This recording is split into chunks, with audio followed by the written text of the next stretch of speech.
Bonjour et bienvenue à la télévision rwandaise pour suivre la grande édition.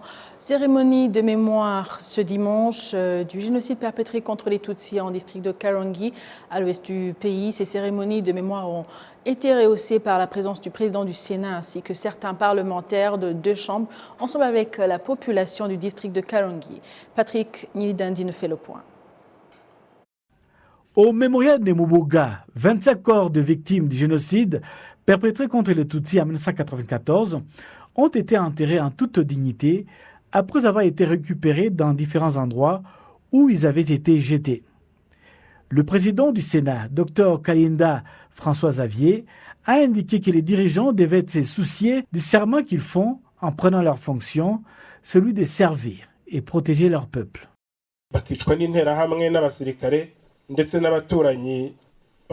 Ils ont été tués par des miliciens Interahamwe et certains par leurs propres voisins. Et là, c'est passé sous la supervision des autorités de l'époque, du gouvernement de l'époque. Ce que nous devons apprendre ici à Mubuga, c'est la mission qui nous a été confiée lorsque nous prenons nos responsabilités en tant que membres du Parlement. Nous prêtons serment d'œuvrer pour l'unité des Rwandais. Sur ces lieux, un mémorial a été érigé où 8000 corps ont été enterrés, alors que 15 sites ont été érigés sur l'ensemble de la région et qui accueillent plus de 150 000 corps des victimes du génocide perpétré contre les Tutsis dans les anciennes communes de l'ancienne préfecture de Kibuye. Sur les 150 000 personnes enterrées, 50 000 avaient été massacrées à Bisesero. Au cours des échanges, les interventions sont revenues sur les chemins accomplis dans la voie de l'unité des Rwandais, malgré l'idéologie de la haine et de la discrimination qui avait été enseignée et pratiquée par les gouvernements précédents jusqu'en 1994 avec l'insoutenable génocide contre les Tutsis.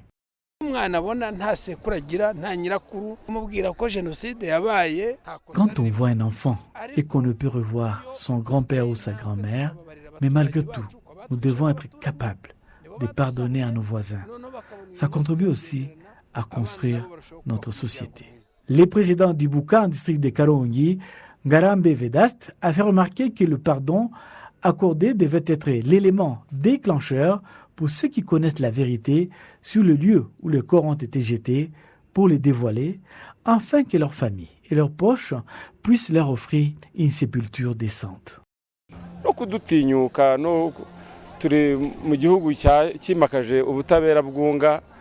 Nous sommes dans un pays des droits et qui rend une justice équitable. C'est pourquoi j'ai du mal à comprendre que certaines personnes refusent d'indiquer les lieux où sont les nôtres. Je ne vois pas de cohérence dans cette recherche de l'unité et de la réconciliation sans la vérité.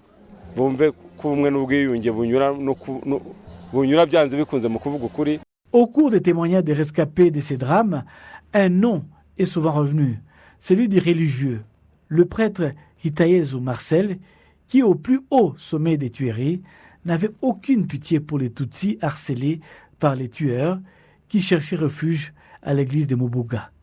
Selon les témoignages, l'ecclésiaste refusait d'offrir sa protection aux fugitifs, leur refusant même de l'eau, de la nourriture et des sacrements, et observait sans bouger les tueries.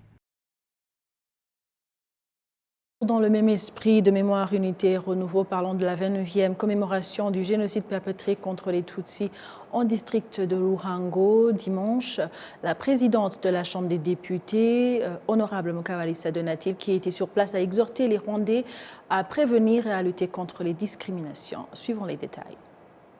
Lors de la 29e commémoration du génocide perpétré contre les Tutsis, dans l'ancienne commune de Muyunzwe, en secteur Mboye, district de Ruhango, des témoignages sont revenus sur cette page noire de l'histoire rwandaise. Une rescapée, Urugeni Thérèse, survivante du génocide dans cette partie du pays, a expliqué la tragédie vécue par les Tutsis qui ont été obligés de trouver refuge sur la colline Nzaranzi.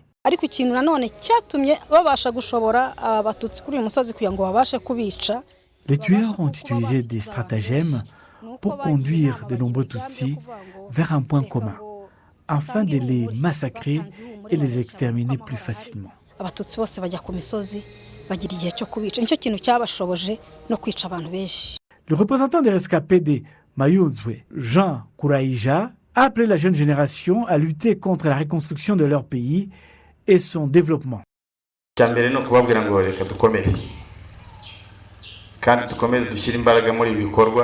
Nous faisons en sorte non seulement de garder la mémoire à travers ces commémorations, mais aussi nous nous engageons dans des activités visant le développement de notre pays, afin que les Ingotagni qui ont œuvré pour la libération du pays, que leur sacrifice ne soit pas vain.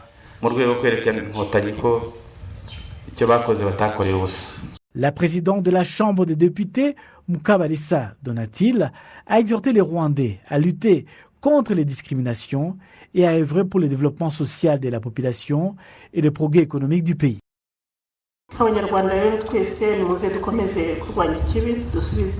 En tant que Rwandais ensemble, collaborons pour combattre tout mal, car le fait de travailler ensemble est l'un des piliers du succès actuel de notre pays. Ensemble, exerçons-nous à préserver la paix et la sécurité, mais aussi en développant notre économie et le bien-être de notre population.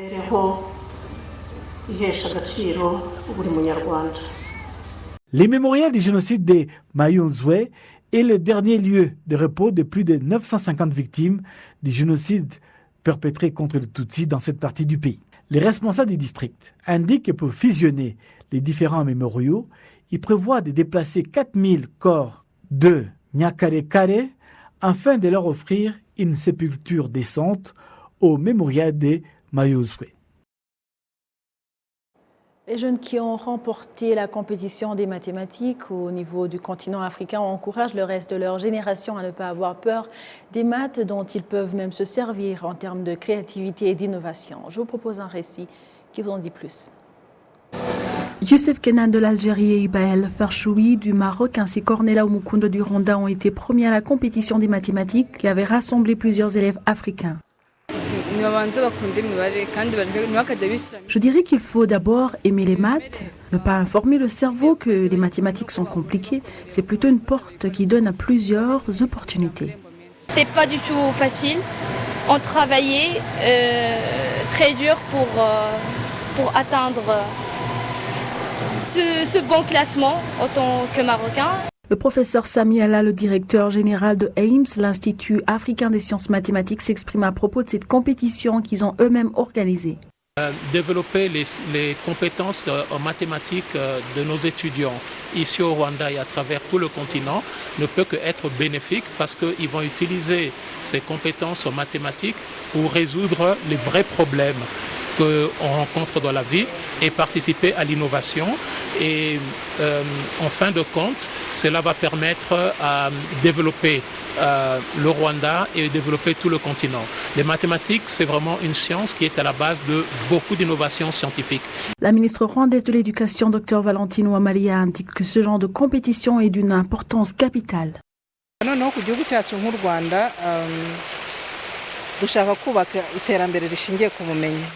Comme pour notre pays, le Rwanda, nous voulons établir un développement basé sur la connaissance. Et en principe, les maths sont la base de toute connaissance, car peu importe le domaine qu'on veuille suivre, on en fait usage. Alors, encourager les élèves à aimer les mathématiques dès leur bas âge, c'est en fait préparer un meilleur avenir, car c'est d'ailleurs cette génération qui va contribuer à la vision du pays. Et la base de tout cela, c'est la connaissance dont on parle ici.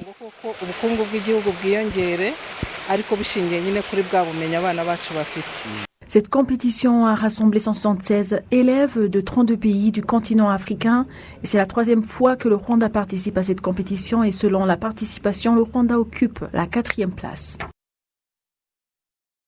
L'archevêque de Kigali, le cardinal Antoine Kambanda, exhorte les professionnels des médias à favoriser donc le professionnalisme dans leur profession et à se servir d'un langage véridique car les publications de la presse acquièrent la confiance de la population. Le cardinal Antoine Kambanda estime en outre que les instances administratives peuvent s'y appuyer pour prendre des décisions. Kassim Youssouf. À l'occasion de la célébration de la journée de la presse au sein de l'Église, le cardinal Antoine Kambanda a fait savoir que la presse en général continue à se développer au fur des années ce qui se voit à travers la rapidité dans la collecte, le traitement et la diffusion des informations. Il fait toutefois observer que les professionnels des médias doivent être caractérisés par le fait de dire la vérité, comme le souverain pontife l'a indiqué dans son message. Nous, on n'a que les moyens de convaincre, de prêcher l'évangile de la paix et de la fraternité. Et c'est pour cela que nous vous demandons comme nos partenaires dans ce domaine pour faire connaître le danger de ce discours de haine. Au Rwanda, nous avons vécu ça. Nous avons vu combien. Et même ce que nous recevons, c'est à partir des journalistes et des nouvelles. Alors, c'est à vous. Et aidez-nous. C'est ce partenariat que nous cherchons, de nous aider à transmettre le message. Et beaucoup de gens, beaucoup de Congolais aimeraient bien sentir le message de fraternité, comme nous avons dit le thème de cette journée mondiale de communication sociale. Et un discours qui vient du cœur, de la vérité et de l'amour, qui construit la société dans la fraternité et la paix. Et c'est ce que l'Église fait. On n'a pas d'autres moyens, on n'a pas d'armes pour arrêter ça. La journée internationale de la presse au sein de l'Église catholique a été célébrée pour la 57e fois ce dimanche. C'était également l'occasion de commémorer le centenaire de Saint François de Sales, saint patron des journalistes. Après Ignela Lumaga, la mère des poètes du Rwanda d'autrefois, la poésie a fait son chemin au Rwanda. Lumaga Junior est l'un des poètes de renommée. RBA lui a rendu visite pour en savoir plus sur son parcours. Le récit, c'est celui de Patrick Nyilidandi.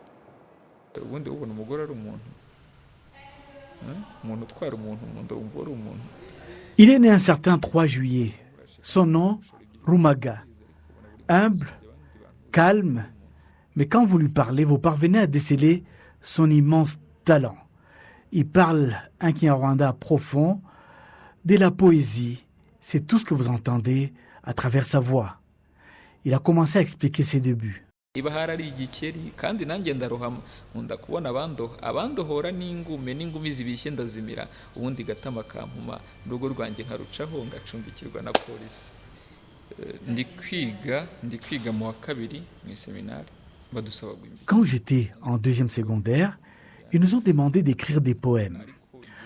Comme cela se passe dans d'autres écoles. Quand j'ai présenté les miens, les élèves étaient tellement excités.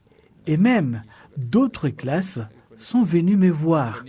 Alors un de mes professeurs m'a appelé. Il m'a dit que je devais avoir du talent en poésie. À l'école, à chaque compétition, mes camarades me poussaient à les représenter. Et les choses ont fonctionné.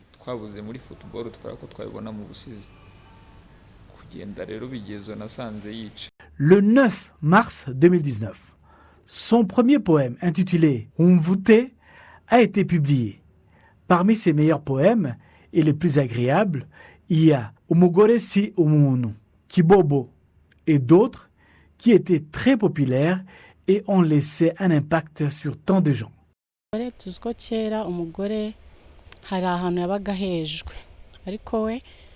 On sait que dans le passé, la femme était marginalisée. Mais pour lui, il a montré la valeur d'une femme. Donc il a montré que des gens peuvent être motivés et guidés par une femme pour pouvoir atteindre la réussite.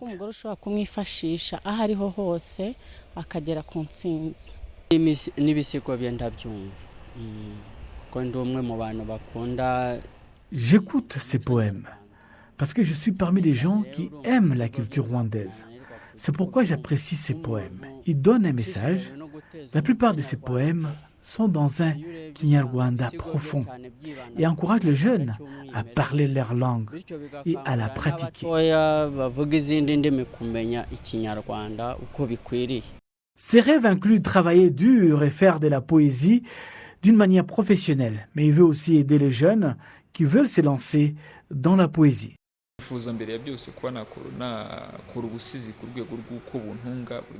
Je souhaite aider les poètes à vivre leur passion.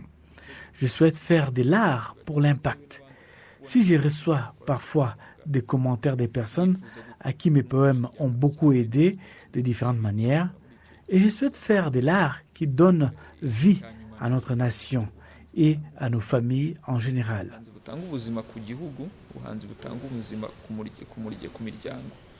Rumaga apprécie tous les efforts du gouvernement rwandais dans la promotion des arts, en mettant en place notamment des institutions telles que Art Rwanda et demande qu'il y ait une coopération étroite afin que la poésie continue à se développer.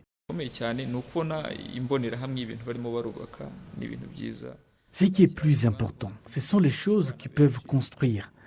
Par exemple, Art Rwanda, qui aide les poètes à vivre leur passion.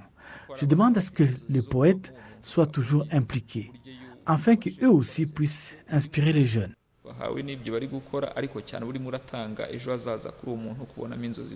Rumaga est un poète professionnel né en district de Ruhango. Il a déjà écrit plus de 20 poèmes. Isiba nkivuka mvukira mu Kigabiro kwa Nyirakigwene hino y'ihara n'akacyuma ari mu Barundi ari mu Baronga n'abaturanyi ba kera ma bakunda umurimo na mbere data gakunda gatama cyane nakurebye ari ntako. De la poésie au transport, parlant de certains conducteurs de moto à propulsion électrique qui apprécient leur état qui, entre autres, permet d'éviter la pollution. Ils déplorent cependant le manque de stations de rechargement de batteries dans les zones périphériques de la ville et en province, ce qui ne leur permet pas de faire de longs trajets. Kassim Youssouf. Parmi les motos qui circulent dans la ville de Kigali, certains sont à propulsion électrique et leurs conducteurs indiquent qu'ils présentent beaucoup d'avantages. Ils soulignent toutefois que l'un des obstacles auxquels ils font face, c'est qu'ils sont seulement opérationnels dans la ville de Kigali parce qu'en dehors de ces limites, ils n'ont pas offert le chargement des batteries. Les fournisseurs des motos à propulsion électrique au Rwanda indiquent qu'ils vont bientôt élargir leurs activités en augmentant notamment les stations pour le rechargement des batteries. Nous avons jusqu'à présent 13 stations dans la ville de Kigali où les motards peuvent trouver des batteries et très bientôt, avant la fin de l'année, nous envisageons d'élargir nos activités dans d'autres coins du pays. L'objectif du Rwanda est qu'en 2030, il aura réduit les gaz polluants de 38% et ce sera grâce à des engins à propulsion électrique.